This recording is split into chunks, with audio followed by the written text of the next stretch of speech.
Where's my book? Here it is.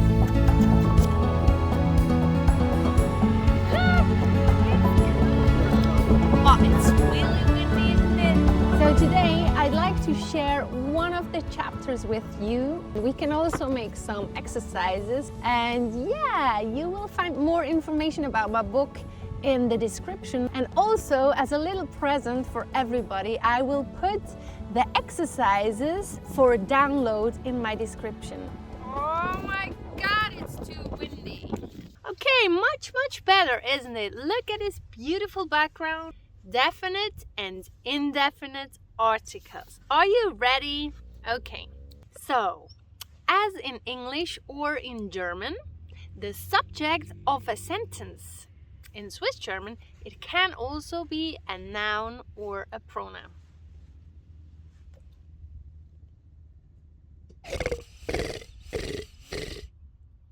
Damn. The subject is usually the person, a place, or a thing that performs the action of the sentence. So in Swiss German, if the subject is a noun, you usually have three types of genders. The male form is der, like der Vater. The female version is d, Mutter, for example. And the third form, we have a neuter form, which is s, like s Kind. In German, that would be der, die, das. In Swiss German, it's der, t, s. I know, it's a bit tricky, isn't it? So in English, you don't have that. You don't have those genders, which makes so many things much easier. So let's look at a few simple sentences that show how masculine, feminine, and neuter nouns are used as a subject in a Swiss German sentence. In German, you would, for example, say, Die Frau ist stark. The woman is strong. In Swiss German, we would say, Die Frau ist stark. Die Frau, as I said, die Frau ist stark. You really almost don't hear the die Frau ist stark. You say it very shortly and quickly, and not like die Frau ist stark. You just say die Frau ist stark. Die Mutter ist stark. Die Mutter ist stark. Die Tochter ist stark. Die Tochter ist stark. I would say die Tochter ist stark. Die Tochter ist stark. I know it's a bit tricky, but you know, you will get there.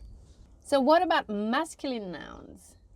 For example, der Mann ist schön. In Swiss German, that's der Mann ist schön. Der Mann ist schön. The man is handsome or beautiful. Der Vater ist schön in German. In Swiss German, der Vater ist schön. Der Vater ist schön. I would say, if I spoke to a friend, for example, I would pronounce it like der Vater ist schön. Der Vater ist schön. Okay. Next one. Der Sohn ist schön. In Swiss German, der Sohn ist schön. Der Sohn ist schön. Okay. And then, what's the third one? We have feminine, we have masculine. What's the third one? Say it. Neuter. Exactly, neuter. So, for example, in German, das Haus ist groß.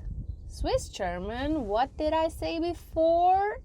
Instead of das, we say s. Yeah, just s. So in Swiss German, that would be das Haus ist schön. Das Haus ist schön.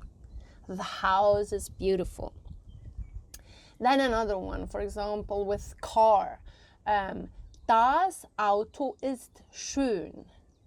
In Swiss German, that would be, say it. What is the article? S. Yeah. Das Auto ist schön. Okay, no, groß. Das Auto ist groß. Oh, schön, of course. There are many beautiful cars and many big cars and whatever you want to call it. Okay, then with Kind. Das Kind ist groß. In Swiss German, you would say das Kind ist groß. Das Kind ist groß. The child is tall. So now I will test you a little bit.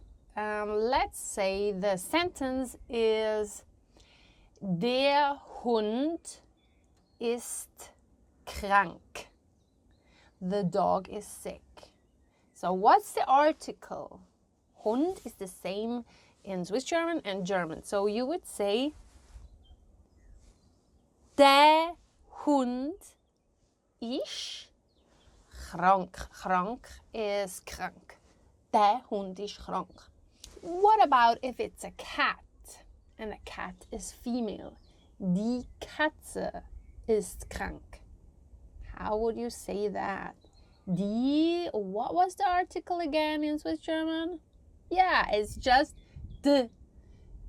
De Katz ist krank. So I would just say Katz ist krank. Katz ist krank. Try it. It's really a difficult sentence. Say it. Yes. Katz ist krank. Okay, what was the third one again? We have female, we have male, we have neuter. Exactly. So let's find something neuter. For example, a bee, the bee. Biene, die Biene, you see. In German, bee is female.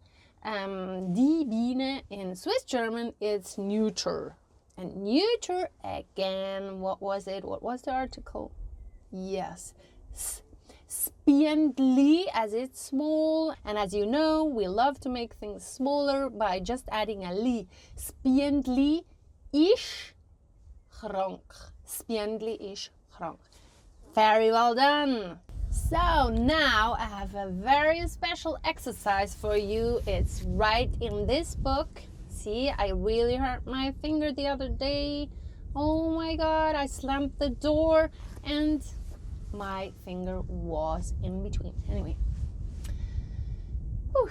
So the next thing would be you have to do this exercise. I make the exercise available for all of you to download. It's in my description. You can download the PDF. There are so many exercises in there and you will get really good at this language. And you can see you also have QR codes which link to audio files and the videos which belong to each lesson, so it will be really easy to learn our language.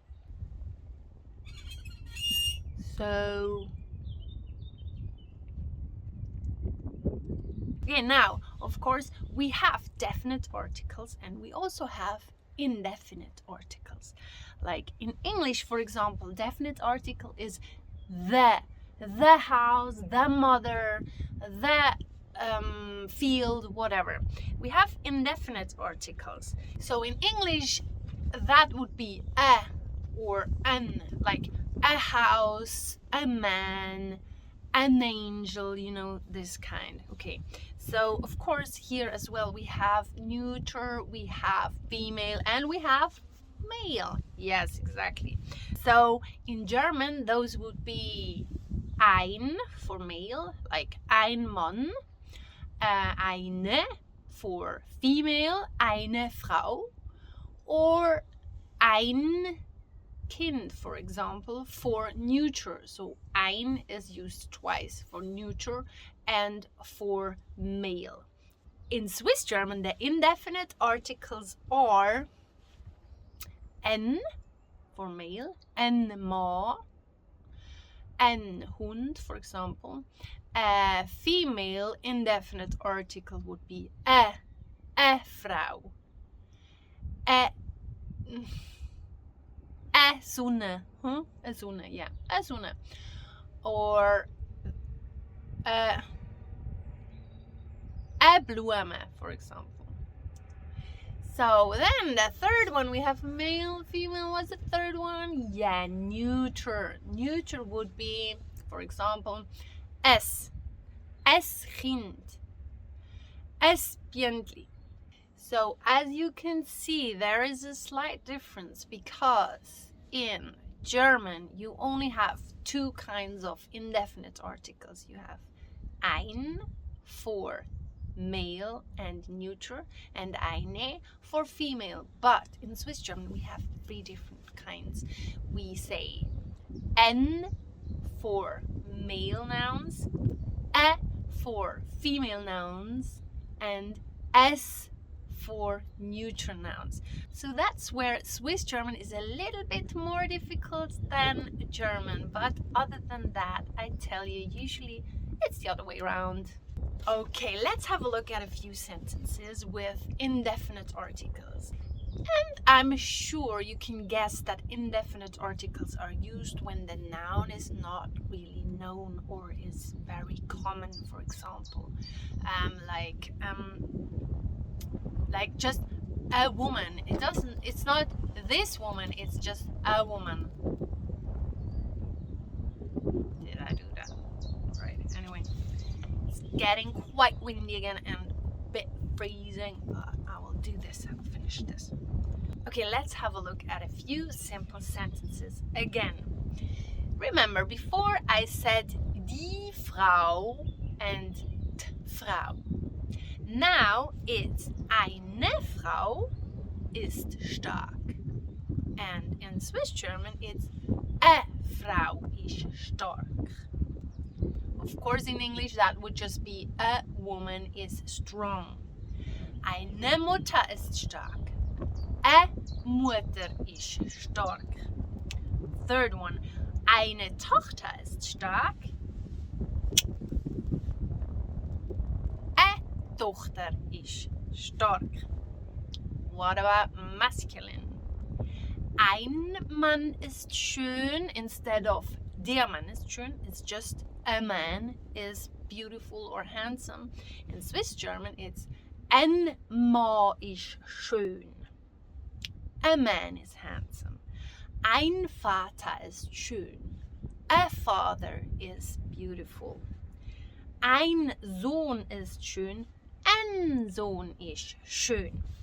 Now, what's the third one again? I just keep forgetting.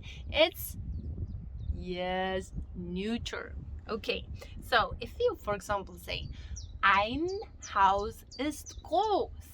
You see, ein is the same in German as the male version, but in Swiss German, what was it again? It's not n.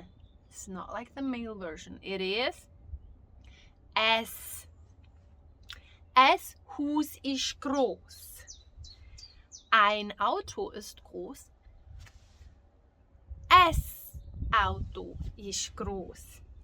Ein Kind ist groß. Es Kind ist groß. Very well done.